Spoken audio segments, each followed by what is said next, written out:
Hello दोस्तों, बहुत बहुत स्वागत है मेरे YouTube channel study with Vishal Singh में। दोस्तों, आज के इस वीडियो में बात करने वाले हैं अपने हिंदी पेपर में आप किस तरह एग्जाम में लिखेंगे। आपके मन में बहुत ही सवाल होंगे, किस तरह एग्जाम में लिखेंगे तो अच्छे मार्क्स आएंगे। तो इसी वीडियो में बात करने वाले हैं, तो शुरू से अंत तक वीडियो को जरूर देखें। अगर वीडियो पसंद आए तो लाइक जरूर करें, और हमारे चैनल पे नए हैं, चैनल को सब्सक्राइब नहीं किया सब्सक्राइब भी कर लें। तो आइए इस वीडियो को देखते हैं। पहले नंबर पे आपको क्या मिलता है लिखने के लिए? बहुविकल्पी प्रश्न। बहुविकल्पी प्रश्न में आप किस तरह लिखेंगे एग्जाम में, तो आइए देखते हैं। तो सबसे पहले मैं आप सभी को बता दूं कि आपका जो भी आप लिखेंगे उसको जो भी प्रश्न नंबर होगा उसको पहले नोट कर लेंगे। तो आप जो भी प्रश्न प्रश्न उत्तर संख्या अगर मान लीजिए आपका बहुविकल्पी प्रश्न 01 है तो आप वो लिखे। ये नहीं कि आपके एग्जाम में ये नहीं है कि पहला ही क्वेश्चन पहले करें। आप कोई भी क्वेश्चन जो आपको सबसे ठीक आ रहा है आप उसे पहले करेंगे तो अच्छा रहेगा। उससे आपको कॉन्फिडेंस मिलेगा कि हाँ हमको क्वेश्चन आ रहे हैं, तो उससे धीरे धीरे आगे के प्रश्न को आप करते चले जाएंगे। तो जो भी सबसे अच्छे तरीके से आए तो उसे आप पहले पेज पे लिखेंगे। अब बात कर लेते हैं, पहले प्रश्न में बहुविकल्पी प्रश्न आता है जिनमें से आपको 5 उसमें रहता है। क, ख, ग, घ, अंग 5 रहता है। पांचों को कैसे लिखेंगे तो देखते हैं। तो क है, क में अगर मान लीजिए आपका सही है कौन सा उत्तर, दूसरा उसमें का बहुविकल्पी प्रश्न में सही है दे दिया। उसमें से एक कथन सत्य है, आप उसको चुनिए। 4 गो रहे, 4 प्रश्न 4 रहेंगे, 1 2 3 4 रहेंगे। उनमें से दूसरा अगर मान लीजिए सही है तो आप क्या लिखेंगे? दूसरा इस तरह लिखेंगे। अगर मान लीजिए रामचंद्र शुक्ल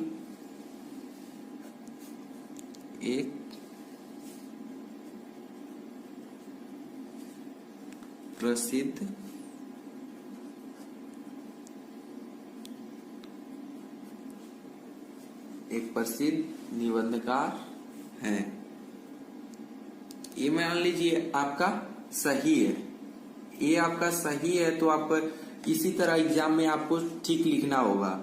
अगर आपका जैसे मान लीजिए निबंधकार आपका जैसे ये एक क्या है, आचार्य रामचंद्र शुक्ल एक प्रसिद्ध निबंधकार है, ये आपका हेडिंग इस तरह लाइन में दे सकते हैं। जो इम्पोर्टेंट बात है उसमें रहे आप उसे हेडिंग इस तरह दे सकते हैं। एक बार काले पेन से आप खींच दीजिएगा तो आपका हो जाएगा सही। अब बात कर लेते हैं, इसी तरह ख आ गया।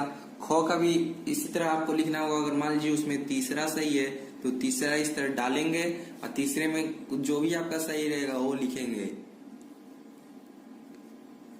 इलाम चंद्र शर्मा सफल। अगर मान लीजिए जिस तरह ये हेडिंग में आप एक अंडरलाइन कर दे रहे हैं उसी तरह आप ब्लैक पेन से भी लिख सकते हैं, कोई आपका रोक नहीं है। काले पेन से उपन्यास कार है, आप इसको लिखकर इस तरह लाइन कर देंगे। सॉरी ये है नहीं लिखेंगे, जो भी है बस वही लिखेंगे, है नहीं लिखेंगे। तो ये हो गया आपका 2 प्रश्न। इसी तरह गो आपका हो जाएगा घ और अंग। ये आपके 5 प्रश्न हो जाएंगे इसमें। अगर मान लीजिए एग्जाम में बहुविकल्पी प्रश्न नहीं आता है, तो बहुविकल्पी प्रश्न नहीं आता सीधे क्वेश्चन आ जाता है तो आप किस तरह लिखेंगे? मान लीजिए आपका एग्जाम में आ गया शुक्ल युग की समय सीमा बताइए। शुक्ल युग की समय सीमा आपको बताना है तो आप क्या लिखेंगे? शुक्ल युग, और साथ में आप फास्ट भी लिखते जाएंगे क्योंकि आपके एग्जाम में बहुत ही कम समय मिलता है। तो मैंने पिछला वीडियो में बताया कि कैसे आपको 180 मिनट का पेपर है तो 175 मिनट में आपको पूरा कर लेंगे, तो उसमें आप जरूर देख लीजिएगा। तो ये शुक्ल युग के जो सन 1919 से 1938 ईस्वी तक मानी जाती है।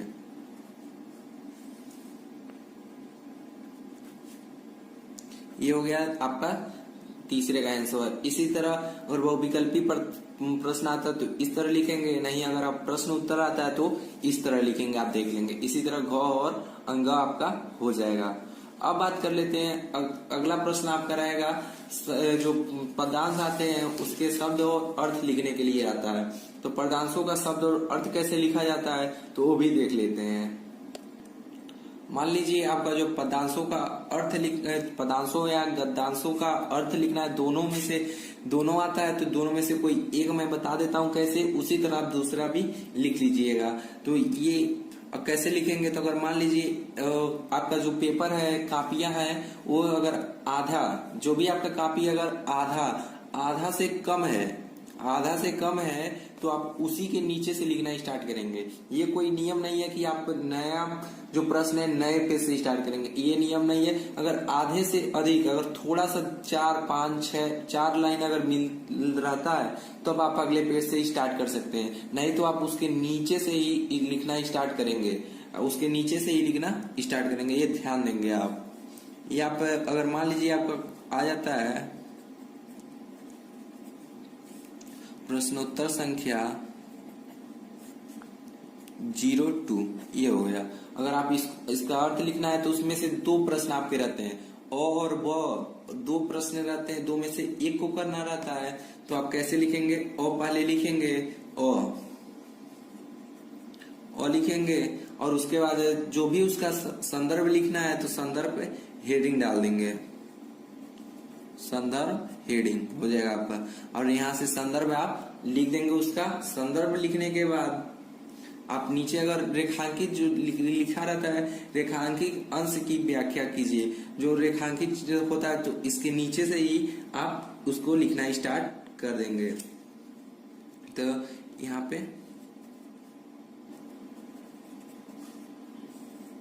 रेखांकित अंश की व्याख्या, ये आपका हो जाएगा 2। इस तरह आप हेडिंग डाल के आप इस तरह लिख सकते हैं इसको। तो ये हो गया आपको जिस तरह संदर्भ या पदांश को या गद्यांश को हो उस तरह लिखा जाता है। अब बात कर लेते हैं अगला प्रश्न आपका जीवन परिचय से आता है। जीवन परिचय में आपको किस तरह लिखना है तो ये भी देख लेते हैं। तो आप सबसे पहले इसी तरह हेडिंग डालेंगे, प्रश्नोत्तर संख्या आपका हो जाएगा। जो भी ये 3 डालेंगे तो आपको अगर जीवन परिचय लिखना है तो जीवन परिचय में कहीं रहता है, या लेखक का हो चाहे कवि का हो, दोनों के एक साथ में हम लेकर चलते हैं, चाहे किसी का भी हो। तो आप जो भी उसमें 4 रहेंगे उसमें से एक लिखना रहेगा। जो भी लिखना होगा वो नंबर यहाँ पे लिखेंगे और आगे जिनका भी लिखना रहेगा उनका आप लिख लेंगे। जैसे राम धारी सिंह दिनकर, अगर इनका जीवन परिचय लिखना हो तो इससे हेडिंग डालेंगे, फिर आप ब्लैक पेन से जीवन परिचय अगर लिख लेंगे। जीवन परिचय लिखने के बाद उनमें एक और आ जाता है, जैसे रचनाएं उनका लिखना है, रचनाएं हो गया। अगर एक और भी लिखना चाहते हैं तो साहित्य में स्थान, ये भी आप लिख सकते हैं। ये आपका हो गया साहित्य में स्थान, ये हेडिंग हो गया। अब बात कर लेते हैं संस्कृत में आपको आता है उसका भी अर्थ लिखने के लिए। तो अर्थ को कैसे लिखेंगे वो भी हम देख लेते हैं। तो आपको दिख रहा होगा संस्कृत का अनुवाद कैसे लिखना है।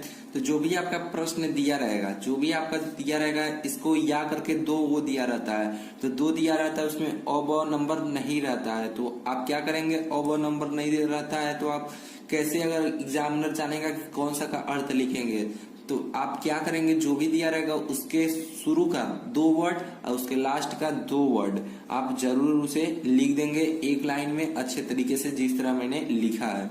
तो उसका भी संदर्भ होता है। संदर्भ जैसे प्रस्तुत गद्यांश हमारी पाठ्य पुस्तक हिंदी संस्कृत खंड काव्य के या वाराणसी पाठ्य से लिया गया है, और उसका अनुवाद लिखे हो जाएगा, आपका वो प्रश्न पूरा हो जाएगा। अब इसी तरह बात कर लेते हैं निबंध का। निबंध को आप कैसे लिखते हैं, जैसे आप मान लीजिए आपका आ गया प्रश्नोत्तर संख्या 07 में आपका आ गया निबंध लिखने के लिए। तो निबंध आप में कई दिया रहता है, उनमें से एक करना रहता है, तो जो भी दिया रहेगा उसमें इस तरह लिख देंगे। अब उसमें जो भी हो मेरे प्रिय लेखक हो गया। ये जैसे निबंध आ गया मेरे प्रिय लेखक को, या मेरे प्रिय अध्यापक, या प्रदूषण की समस्या, जो भी हो यहाँ पे आपको लिखना होगा। इस यहाँ पे लिखने के बाद यहाँ से आप प्रस्तावना, जो भी आपका हेडिंग रहेगा वो इधर से लिखना स्टार्ट कर देंगे। ठीक इसी प्रकार आप खंड काव्य को भी लिख लेंगे। जो आपका लास्ट प्रश्न आता है खंड काव्य से, तो प्रश्नोत्तर संख्या